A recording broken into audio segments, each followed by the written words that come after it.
Buenas noches, hermanos amados. Hoy lunes 6 de junio iniciamos el capítulo 12, cuyo título es María y Aarón murmuran contra Moisés. Ya hemos estudiado en clases anteriores sobre las codicias, las quejas de este pueblo de Dios, los hijos de Israel, en su travesía hacia la tierra prometida. Hoy veremos dos aspectos más en la conducta de los colaboradores más cercanos a Moisés, Aarón y María, que además eran hermanos de sangre. Oremos primeramente, hermanos. Padre amado, Jesús, bendito tu nombre. Nos encomendamos a ti en esta noche, Señor, donde vamos a seguir estudiando y aprendiendo, Señor, de esas flaquezas y debilidades que brotan y que son frutos de la carne y que a ti no te agradan. Señor, guíanos y purifícanos a través de tu palabra. En tu nombre bendito vamos a compartirla. Amén. Bien, hermanos, leamos entonces los versículos del 1 al 3 de este capítulo 12. María y Aarón hablaron contra Moisés a causa de la mujer cusita que había tomado, porque él había tomado mujer cusita. Y dijeron: ¿solamente por Moisés ha hablado Jehová? ¿No ha hablado también por nosotros? Y lo oyó Jehová. Y aquel varón, Moisés, era muy manso, más que todos los hombres que había sobre la tierra. Entonces, María y Aarón hablaron contra Moisés. Es decir, hablar contra alguien es murmurar. Hablaron de la mujer cusita. ¿Quién es una mujer cusita? Es una descendiente de Cus. ¿Y quién era Cus? Hijo de Cam. Y Cam, hijo de Noé. Este Cam, o sea, su padre, es el que vio la desnudez de Noé y la comentó con sus hermanos Sem y Jafet. Esto lo pueden ver extensamente en el capítulo 10 de Génesis, los descendientes de Noé. Hubo consecuencias de ese acto desleal que tuvo y vergonzoso que tuvo Cam hacia su padre. Ella era la mujer de Moisés. Ella forma parte de ese pueblo que son los etíopes de hoy. Probablemente formaban parte los etíopes cuando salieron de Egipto toda clase de gente, como hemos estudiado en la semana pasada, en el capítulo 11, ¿no? Dice que salió de Egipto toda clase de gente y estaban ahí viviendo con los israelitas. Hay muchas normas para los extranjeros a lo largo de Éxodo y de Levítico y de Deuteronomio y de Números también. Ahora, muchos autores y comentaristas piensan que esta mujer cusita provenía de Madián.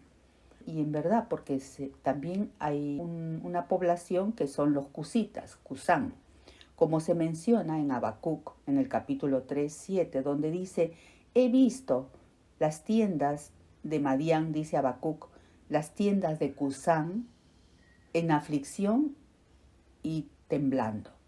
Entonces, por eso es que hablan de que se trataría de Séfora. Y si es así, los hijos que tuvieron ellos fueron Gersón, Coat y Merari, que son los que están encargados de varios asuntos del tabernáculo. Lo hemos estudiado en clases pasadas, ¿no? Los meraritas, los coatitas, los gersonitas, encargados del traslado y del armado. Cada uno tenía su función dentro del tabernáculo. Ellos murmuraron. Ya hemos dicho, ¿qué cosa es murmurar?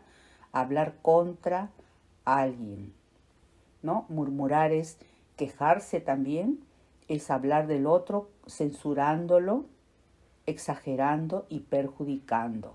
En este caso, ellos perjudicaron a Moisés, lo hirieron, ¿no? Al criticar a su esposa. Hay un pasaje en Mateo 20 que sería bueno leer para entender más lo que es la murmuración en otro aspecto, porque tiene varios aspectos la murmuración. Vamos a buscar Mateo 20. Se trata de la parábola Los obreros de la viña. El padre de familia, el dueño, el señor de la viña, había convenido, aquí en el versículo 2, había convenido con los obreros en 1 denario al día, y los envió a su viña porque necesitaban trabajar y él necesitaba que alguien trabaje su viña. En el versículo 11 ya les habían pagado a estos hombres que habían trabajado, y ellos al recibirlo murmuraban contra el padre de familia, o sea, contra el propietario de la viña, diciendo: estos postreros, o sea, habían venido otros obreros más tarde que ellos, estos postreros han trabajado 1 sola hora y los has hecho iguales a nosotros, que hemos soportado la carga y el calor del día. Así es la murmuración. Él, respondiendo, el padre de familia, muy buena respuesta: amigo, no te hago agravio. ¿No conviniste conmigo en 1 denario? Toma lo que es tuyo y vete, pero quiero dar a este postrero como a ti. ¿No me es lícito hacer lo que quiero con lo mío? ¿O tienes tú envidia porque yo soy bueno? Entonces vemos, hermanos, cómo hay diferentes maneras de murmurar sobre nuestro prójimo, y eso no debe de ser así. Veamos, hermanos, el corazón envidioso, amargado, quejoso de Aarón y María en este capítulo y en el anterior capítulo 11. Y el corazón, en contraste, el corazón manso y humilde de Moisés, que él permaneció quieto, callado, no contestó la murmuración de sus hermanos, porque seguro se enteró. ¿Qué desplantes no le harían a la mujer cusita? Bueno, y es que la envidia es un fruto que, como dice Gálatas 5, manifiestas son las obras de la carne. Son frutos, son cosas que brotan de nuestro interior, de esa naturaleza caída que mantenemos y que cada día Dios la va tratando. Se nota en nuestra cara, en nuestras acciones, en todo. Recordemos en Génesis 4, cómo el semblante, la cara de Caín estaba caída. Jehová lo notó y le dice, ¿no?, en el versículo 6 del capítulo 4 de Génesis: ¿por qué te has ensañado? O sea, se le notaba en la cara. ¿Por qué te has ensañado? Ensañado es por qué te has enfurecido, por qué te deleitas en causar daño y por qué ha decaído tu semblante. Se le dice a Caín, se le notaba en la faz, en la cara. O también el caso de Saúl, que tenía siempre una mala actitud hacia David, siempre con sus celos amargos, y esto lo hacía vivir atormentado, a tal punto que estaba inquieto, ansioso, malhumorado, nervioso. Tenía que llamar al propio David a que le toque el arpa para tranquilizarlo. O sea, viven atormentados por estas manifiestas obras de la carne, persiguiéndolo siempre. O los hermanos de José, siempre furiosos. Dice la palabra que no podían hablarle pacíficamente a su hermano por la envidia, por los celos que sentían, porque era el amado de su padre, porque tenía la túnica de colores, porque era un muchacho alegre, gozoso, ¿no?, transparente, ¿no? O los fariseos que cuando se dirigían al Señor Jesús le hablaban con desprecio, humillándolo, haciéndole ver que era el hijo de un carpintero, mientras que ellos hablaban arrogantemente, ensoberbecidos, ¿no? Entonces, cuántas cosas que estas murmuraciones, quejas, envidias, celos causan, brotan. Dice la palabra que la envidia es un carcoma de los huesos. Qué fuerte. Mientras que un corazón apacible es vida de la carne, porque en verdad una vida sin esos frutos de la carne es una vida en paz, gozosa, tranquila, aceptando los tiempos de Dios. Y eso es a eso estamos llamados, a tener vidas rendidas a Dios, como estaba Moisés en este tiempo. Ya él había sido bien tratado esos 40 años en Madián. Y cómo era su rostro cuando allá en la cumbre del monte Sinaí, cuando se encontraba con Jehová. Dice la palabra que hablaban cara a cara. Y leamos, hermanos, aquí en Éxodo 34, 35. Que el Señor continúe purificando nuestras vidas y demos frutos espirituales y no de la carne. Dice que al mirar los hijos de Israel el rostro de Moisés, veían, miren hermanos, que la piel de su rostro era resplandeciente. Y nosotros tenemos una porción en Números también para el sacerdocio del Señor. Nosotros somos real sacerdocio, nación santa. Dice, el Señor te bendiga y te guarde y haga sobre tu rostro resplandecer y tenga de ti misericordia. Qué precioso, hermanos, por pasar tiempo con el Señor. Entonces, volvemos, ¿no?, a perfeccionar este proverbio 14:30, a mencionar, el corazón apacible es vida de la carne, mas la envidia es carcoma de los huesos. Bueno, María y Aarón sabían del llamado y comisión dada a su hermano, a Moisés. Ellos fueron constituidos también grandes colaboradores. Recordemos, a Aarón se le asignó la labor preciosa de la labor sacerdotal. Él era el sumo sacerdote y sus hijos los sacerdotes del tabernáculo. Ellos tenían esas ropas del sacerdocio tan preciosas y de tanto significado espiritual, ¿no? Y ellos eran los encargados de mantener y de trasladar el tabernáculo, preparar los holocaustos, las ofrendas. Y María, profetisa, líder en exaltar el nombre de Jehová junto con Moisés allí en Éxodo 15. Ella era la que tocaba el pandero y con las demás mujeres, era un líder de alabanza. Ahora, recordemos que ¿quién lideraba las plagas en Egipto? ¿No era Moisés? Que ya estaba investido ya de ese poder y autoridad que Dios le había conferido y que al principio tuvo el apoyo de su hermano, de Aarón, pero que luego ya Moisés se enfrentaba cara a cara con Faraón, ¿recuerdan? Hasta que al final, con toda autoridad, le dice Moisés, no verás más mi rostro, porque no puede ser burlado el nombre de nuestro Dios. Fue Moisés el que fue llamado por Jehová allí en la zarza ardiente. Recordemos, hermanos, en Éxodo 3, el versículo 10. Ven, le dice Jehová, ven, por tanto, ahora, y te enviaré a Faraón para que saques de Egipto a mi pueblo, los hijos de Israel. Y Jehová continúa hablándole a Moisés en sucesivos pasajes. Ven, ve, así dirás, ve y reúneme, y oirán tu voz, siempre comisionando a Moisés. Además, como ya hemos repetido, él fue investido de poder y autoridad, a pesar de sus temores, debilidades y hasta defectos, porque no era perfecto, como todos nosotros. Sigamos, hermanos, vamos a leer ahora los versículos del 4 al 8. Luego dijo Jehová a Moisés, a Aarón y a María, salid vosotros tres al tabernáculo de reunión. Y salieron ellos tres, iban a encontrarse en el tabernáculo.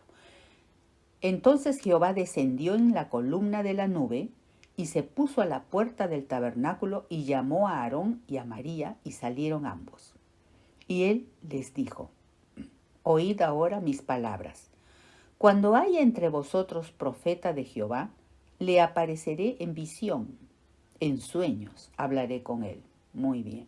No así a mi siervo Moisés, que es fiel en toda mi casa, cara a cara hablaré con él y claramente, y no por figuras, y verá la apariencia de Jehová. Y eso sucedía con Moisés.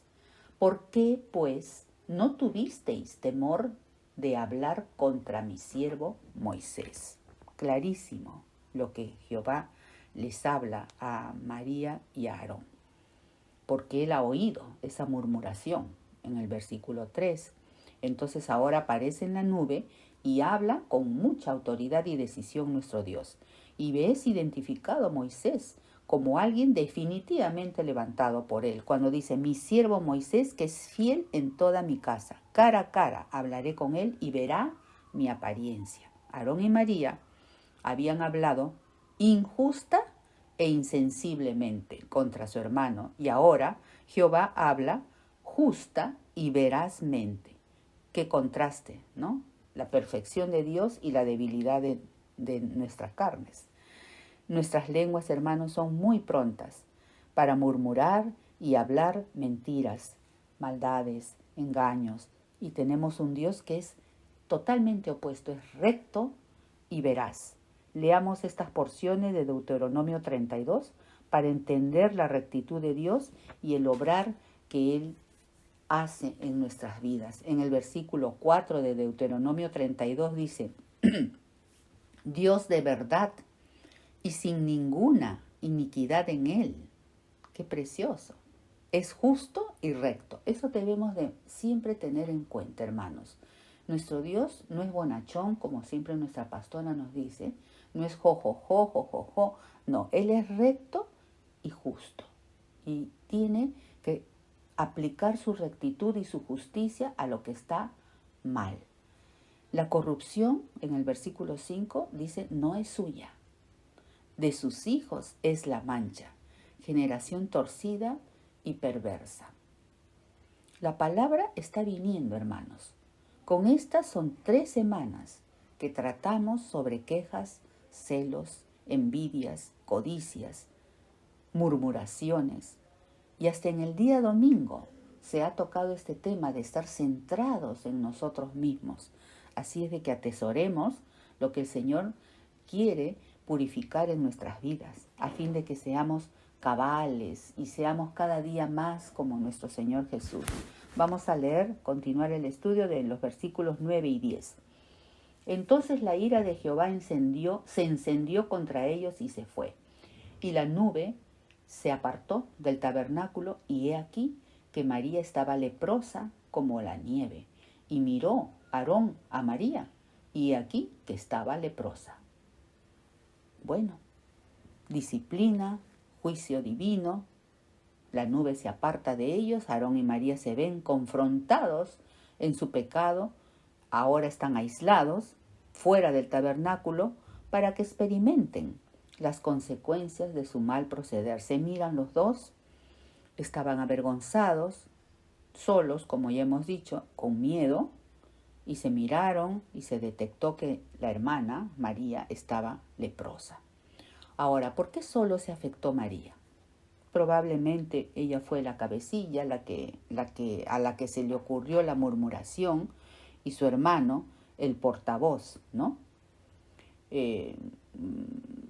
Ya hemos comprobado que el carácter de Aarón, ¿no?, era manejable, era débil. ¿Se acuerdan el incidente del becerro de oro? Como el pueblo lo convence fácilmente, y él mismo colecta y funde y hace el becerro de oro. Qué terrible, qué necesidad que tenemos de que Dios ponga en nosotros esos valores, esos frutos espirituales de la integridad, de la rectitud, de la lealtad. Moisés era su hermano, Moisés era el líder. Estaba en el monte recibiendo las tablas de la ley. No pudieron esperar. Toda desobediencia trae un juicio de Dios, hermanos. La paga del pecado es muerte, mas la dádiva, eso es lo que debemos apuntar, a las dádivas de Dios a través de un arrepentimiento de nuestras desobediencias. Porque el pecado, como en este caso de Aarón y María, el pecado avergüenza, el pecado separa, el pecado empobrece, el pecado enferma y trastorna nuestra mente y altera a la familia. Esto trajo una consecuencia en el pueblo. En el versículo último lo vamos a ver. Sigamos leyendo el versículo 11 y 12. Y dijo Aarón a Moisés: Ay, Señor mío, no pongas ahora sobre nosotros este pecado, porque locamente hemos actuado y hemos pecado. No quede ella ahora como el que nace muerto, que al salir del vientre de su madre tiene ya medio consumida su carne. Entonces aquí vemos que lo confiesan. Aarón confiesa y clama, le pide a Moisés que interceda por su hermana. ¿Cuánto, hermanos, nos identificamos con esta situación que está Aarón ahorita? Intercediendo ante el líder, ante su hermano Moisés, por su hermana.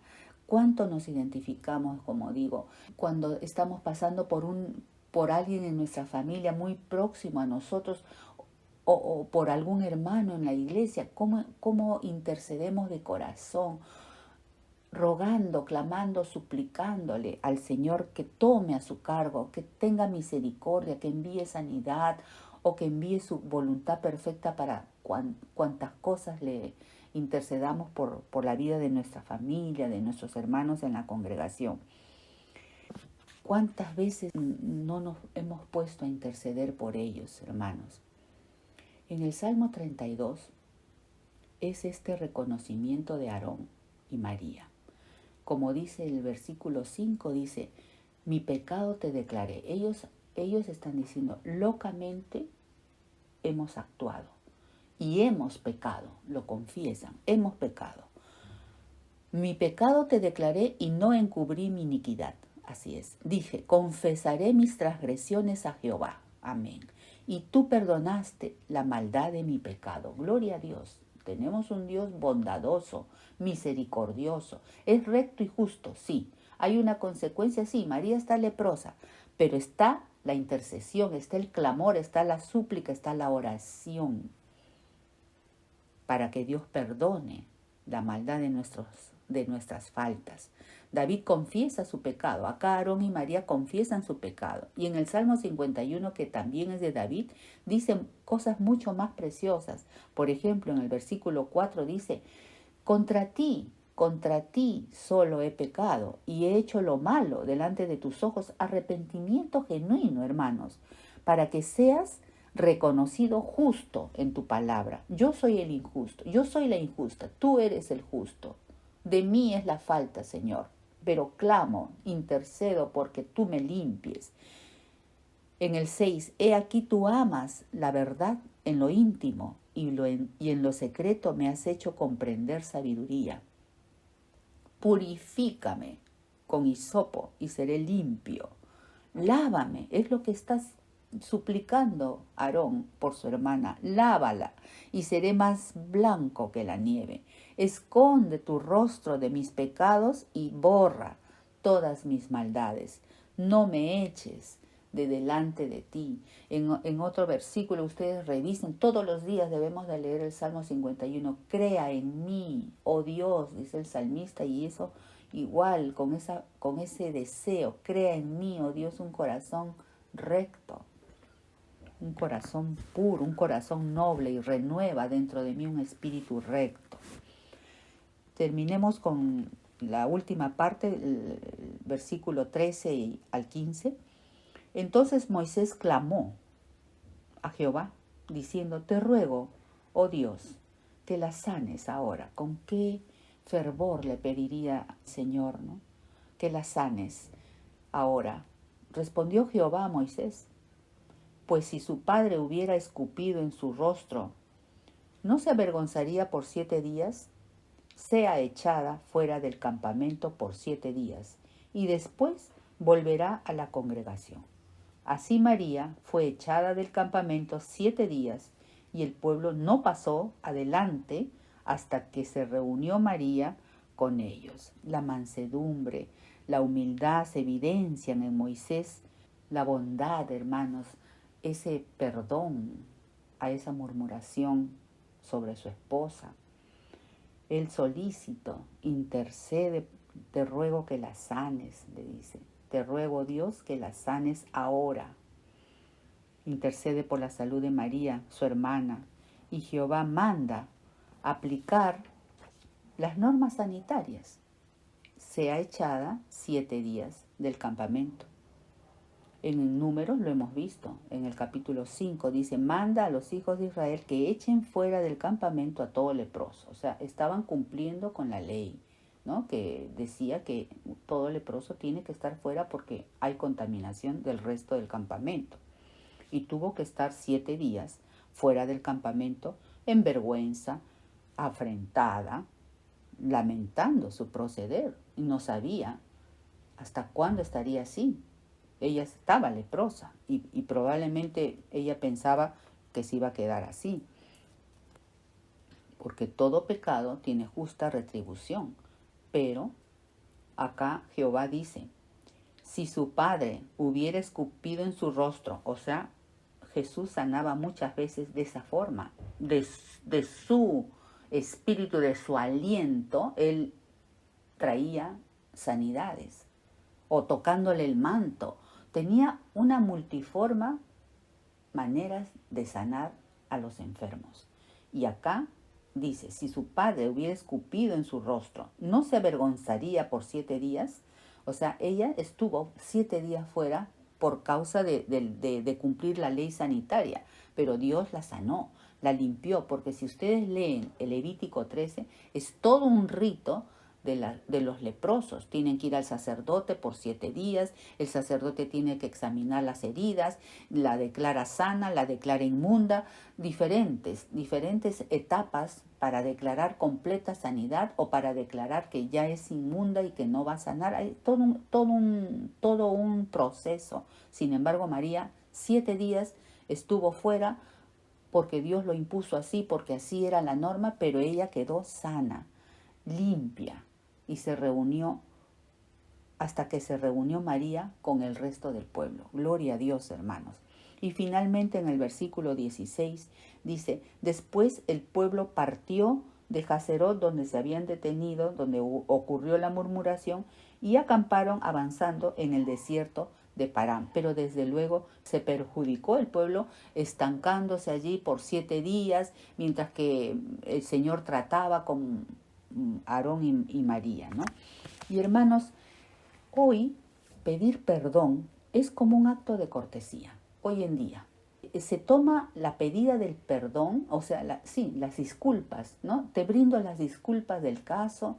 Es un acto de cortesía, pero pedir y recibir perdón de corazón, genuinamente, es lo que Dios espera entre los hermanos, entre los creyentes. Recordemos en los pasajes en el Nuevo Testamento, en los Evangelios, dice, si tú llevas tu ofrenda al altar y te acuerdas que tienes algo contra tu hermano, deja tu ofrenda y anda y reconcíliate con tu hermano. Es muy importante que para acercarnos a Dios, que es lo que nosotros tenemos que hacer todo el tiempo, dice, debemos estar reconciliados, no estar en amarguras, en quejas, en murmuraciones, en envidias contra nuestros hermanos, contra los de nuestra casa. Tenemos que estar constantemente reconciliados con nosotros mismos y con nuestros hermanos, nuestra familia. Es lo que Dios nos manda, hermanos. Sed perfectos, sed santos, porque yo soy santo. Y resúmenes, ¿no? Para reflexionar. La gravedad de este pecado a veces la pasamos muy a la ligera, pero murmurar, quejarse y contra un líder y contra un familiar tan cercano es muy, muy peligroso, porque hay consecuencias. María quedó leprosa, porque el juicio es fuerte, la paga del pecado es muerte, hay una consecuencia, pero la dádiva de Dios para María la sanó. Y así ocurre cuántas veces en nuestras vidas, hermanos. No merecemos a veces, pero Dios es tan bueno y misericordioso que se acuerda que murió por nuestras maldades, murió por mi maldad, me dio su santidad. Gloria a Dios. Es inevitable recibir un juicio cuando hay ese tipo de pecados y la necesidad de arrepentirse. Qué precioso que Aarón y María pudieron arrepentirse y pedir perdón. La urgencia de orar, intercediendo por estas personas y recibir, hermanos, el milagro del perdón. Aceptemos de corazón y atesoremos todos los designios y la voluntad de Dios para nuestras vidas en este tiempo. Dice la palabra, vivamos en este tiempo quieta y reposadamente. Y como dice el canto, yo te amaré, no importa lo que pueda venir, Señor, pero quiero estar en paz, quiero vivir sin quejarme, sin murmurar. Dejo toda queja, todo fastidio, todo malestar delante de ti, Señor, para que me limpies. Y obre, Señor, si en alguna forma tengo razón, tú obras, Señor. Tú juzgas, Señor, entre oveja y oveja, como dice Ezequiel. Yo juzgaré entre oveja y oveja, entre la engordada y la flaca. Yo lo voy a juzgar. No, dice, dejemos todo en manos. Mía es la venganza. Dice el Señor, mío es el juicio, no tuyo. Amén, hermanos. Vamos a terminar con Hebreos en el capítulo 13, algunos consejos muy buenos para evitar esto, ¿no? Deberes cristianos, dice el título de Hebreos 13. Veamos, por ejemplo, el versículo 1. Permanezca, esto es bueno, el amor fraternal. En el 5, sean vuestras costumbres sin avaricia, contentos. Ellos estaban sin contentamiento, María y Aarón. ¿Cómo? Por él nomás ha hablado y nosotros ¿qué? Somos líderes. Miren, hermanos, contentos con lo que tenéis ahora, porque él dijo, no te desampararé ni te dejaré. ¿Acaso no tenían su ministerio precioso los dos? De manera que podemos decir confiadamente, el Señor es mi ayudador, no temeré. En el versículo 7 dice, acordaos de vuestros pastores que os hablaron la palabra de Dios, considerad cuál haya sido el resultado de su conducta e imitad su fe. En el 16 dice, y de hacer bien y de la ayuda mutua no os olvidéis, porque de tales sacrificios se agrada a Dios. Nuevamente en el 17 dice, obedeced a vuestros pastores y sujetaos. Ellos son nuestros líderes, ellos son los obispos de nuestra fe. Nuestra pastora Juanita, el Señor le ha dado una visión de lo alto. Por eso es que esa sujeción, por la visión que ella ha recibido del Señor y que también sus ancianos, sus líderes y aún nosotros, hermanos, hemos recibido. Visión de lo alto, dice, sujetaos a ellos porque ellos velan por vuestras almas, como quienes han de dar cuenta para que lo hagan con alegría. Que el Señor los bendiga, hermanos. Vamos a cantar esta canción y darle gracias al Señor por cómo abre nuestros ojos, Señor. Tú cómo nos adviertes de las cosas que no te agradan y que son frutos de nuestra carne, Señor, y que son manifiestos. Tú eres el que puede purificar nuestras vidas día a día. Bendiciones, hermanos.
Inmolado desde el principio.